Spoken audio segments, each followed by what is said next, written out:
Assalamualaikum warahmatullahi wabarakatuh. Bismillah, alhamdulillah, salatu wassalamu ala rasulillah, la hawla wa la quwata illa billah, amma ba'dah.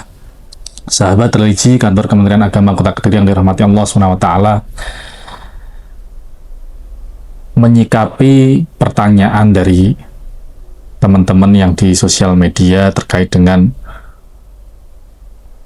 ibadah puasa merupakan ibadah yang mereka rasa menjadi ibadah yang melelahkan batin, bukan menguatkan.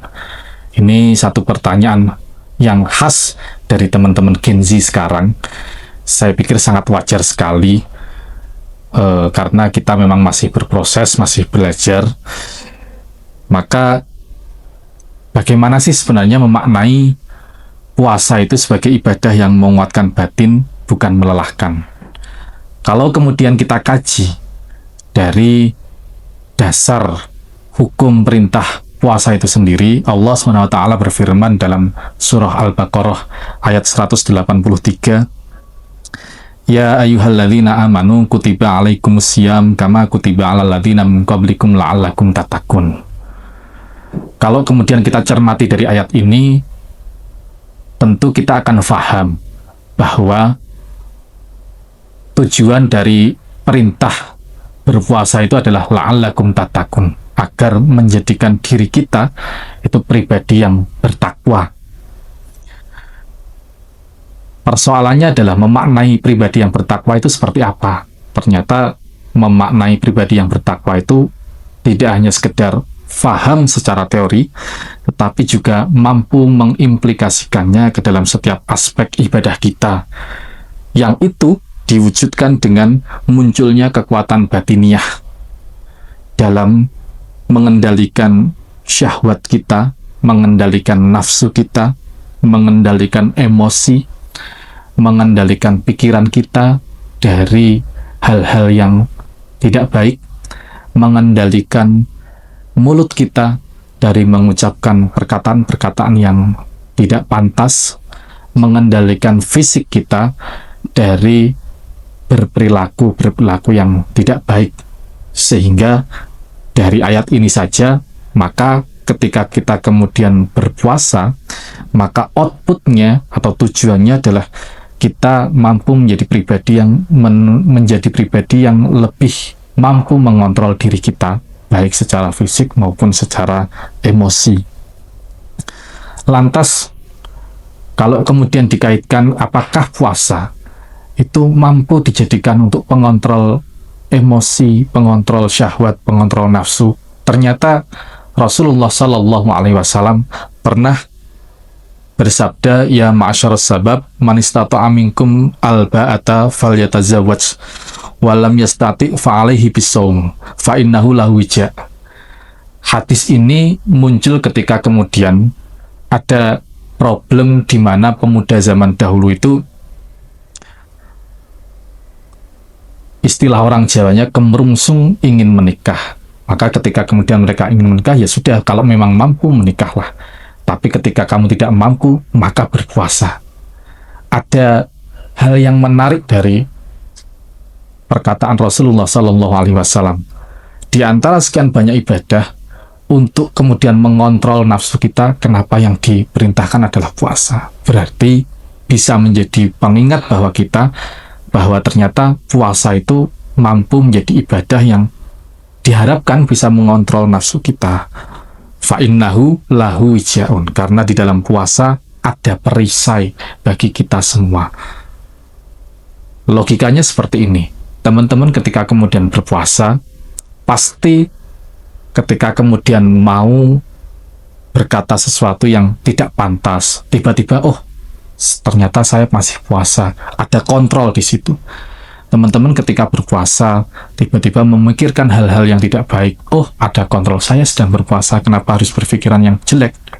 Nah, ini bisa difahami oleh sahabat religi semuanya bahwa puasa itu ternyata ibadah yang mampu menjadi kontrol diri kita. Di satu sisi, Imam Abu Hamid Al-Ghazali mengatakan bahwa wasaumu yudayyiku masalika syaiton. Puasa itu mempersempit jalan setan. Dalam rangka apa? Dalam rangka menggoda kita, dalam rangka merusak keteguhan iman kita. Dengan puasa, maka jalannya setan untuk mengganggu kita, menggoda kita itu jadi lebih sempit, sehingga tujuannya puasa dalam rangka membersihkan hati, membersihkan pikiran, mengontrol diri kita, menguatkan batin kita, itu menjadi tercapai. Nah, ketika sahabat religi semuanya mampu memanai bahwa puasa itu ternyata bukan hanya sekedar ibadah fisik yang itu menahan haus, menahan lapar, tetapi juga menjadi ibadah batin yang mampu menguatkan diri kita dalam mengontrol nafsu kita, mengontrol fisik kita, mengontrol pikiran kita. Maka insya Allah siapapun akan menjalani puasa dengan lebih baik, dengan semangat, dengan keikhlasan hati yang kuat, sehingga tujuan menjadi la'allakum tattaqun itu akan tercapai. Seperti itu. Kemudian pertanyaan yang kedua adalah tentang bagaimana sih tips and triknya ketika kemudian kita menjalani puasa, agar puasa yang kita lakukan itu tidak menjadi ibadah yang melelahkan kita. Memang rata-rata teman-teman Gen Z sekarang itu ketika menjalani puasa di ibadah Ramadan, rasa-rasanya itu malas beraktivitas. Mau ngapa-ngapain, malas. Sekolah, malas. Bahkan rata-rata di rumah itu ya kerjaannya ya hanya tidur, buka HP, sosmed, dan lain sebagainya. Padahal justru aktivitas-aktivitas inilah yang justru memicu kita untuk semakin malas dalam melakukan apapun. Meskipun ada makalah yang sangat terkenal sekali bahwa tidurnya orang yang sedang berpuasa itu adalah ibadah, maka mestinya ini tidak dimaknai bahwa ya sudah kita tidur saja mendapatkan ibadah. Mestinya tidak dimaknai seperti itu. Mestinya dimaknai bahwa tidur saja menjadi ibadah. Bagaimana kalau kita melakukan aktivitas yang positif, maka ibadahnya menjadi berlipat ganda. Lah, pancingan ibadah yang berlipat ganda inilah yang harusnya menjadi pemicu semangat kita untuk menjalani aktivitas puasa dengan semangat, dengan lebih baik. Bahkan mestinya harus ada target bahwa puasa tahun ini harus lebih baik daripada yang tahun kemarin. Kalau tahun kemarin saya hanya mampu menghatamkan Quran 1 kali misalkan, maka tahun ini ada target yang lebih.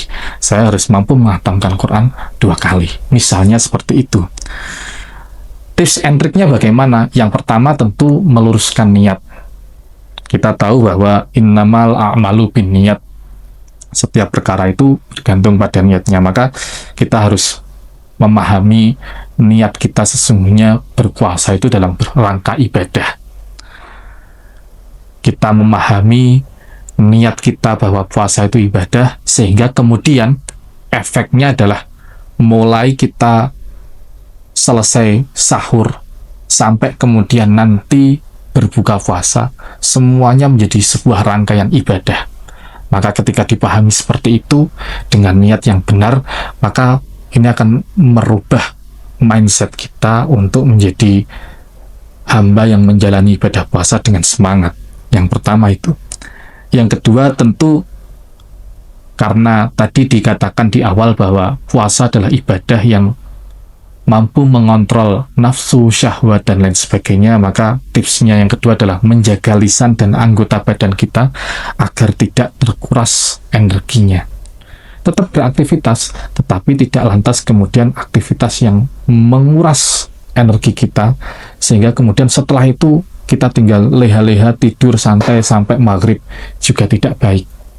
Kita harus mampu memanage waktu kita, beraktivitas tetap, bersekolah tetap lanjut. Jangan sampai kemudian ada alasan nih dari teman-teman Gen Z, karena saya puasa, saya malas masuk sekolah. Itu pemahaman yang kurang tepat. Tetap sekolah meskipun aktivitas dibatasi, supaya ibadah kita tetap jalan, sekolah kita, aktivitas kita, pekerjaan kita, semuanya tetap jalan. Yang ketiga, kita harus mulai belajar untuk mengurangi diri dari melakukan aktivitas yang tidak perlu. Nah, biasa nih teman-teman Gen Z, ketika kemudian berangkat sekolah, ketemu teman-teman, aktivitas yang dilakukan macam-macam. Maka seperti penjelasan di awal bahwa ketika kemudian kita punya kesadaran penuh dari apa itu ibadah puasa, maka kita mampu mengontrol diri. Kalau kemudian itu dirasa aktivitasnya tidak perlu, menguras energi, daripada nanti bikin kita jadi lemes dalam berpuasa, maka sebaiknya kita batasi aktivitas kita. Dan yang terakhir, tentu karena bulan Ramadan adalah bulan yang dimana pahala itu dilipat gandakan, maka tips yang terakhir dengan memperbanyak zikir. Tentu tujuannya banyak, dalam rangka menenangkan jiwa, dalam rangka meraup diskon-diskon pahala yang berlipat ganda itu tadi, dan kita bisa berzikir dengan apapun. Teman-teman yang lancar baca Quran, dengan membaca Quran sangat baik. Mereka-mereka yang mungkin bacaan Qurannya belum lancar, tenang, jangan khawatir. Berzikir itu tidak harus dengan baca Quran, boleh dengan melafadzkan kalimat thayyibah, apapun yang teman-teman mampu, yang sahabat religi mampu, yang sahabat religi bisa. Misalkan mengatakan subhanallah, mengatakan alhamdulillah, mengatakan astaghfirullah, la ilaha illallah, bahkan hanya dengan mengatakan lafadz Allah, Allah, Allah, itu sudah termasuk zikir. Maka saya pikir mengucapkan kalimat-kalimat yang sederhana semacam ini tentu bukan aktivitas yang harus menguras energi, tetapi menimbulkan efek pahala yang berlipat ganda. Nah, inilah yang kemudian rasanya akan eman-eman jika kemudian kita tidak memaksimalkannya dengan baik. Maka tentu tips terakhir dari saya adalah supaya ketika menjalani puasa, batiniyahnya kuat, semangat dalam menjalani, perbanyak berzikir. Insya Allah dengan perbanyak berzikir, batin kita jadi tenang, melakukan aktivitas jadi ringan, maka ibadah puasa kita jadi bisa dijalani dengan semangat. Mungkin cukup sekian dari saya, mudah-mudahan sedikit ilmu yang saya sampaikan kepada sahabat religi semua benar-benar memberikan manfaat. Pesan saya terakhir untuk teman-teman Gen Z, semangat berpuasanya. Akhirul kalam, Assalamualaikum warahmatullahi wabarakatuh.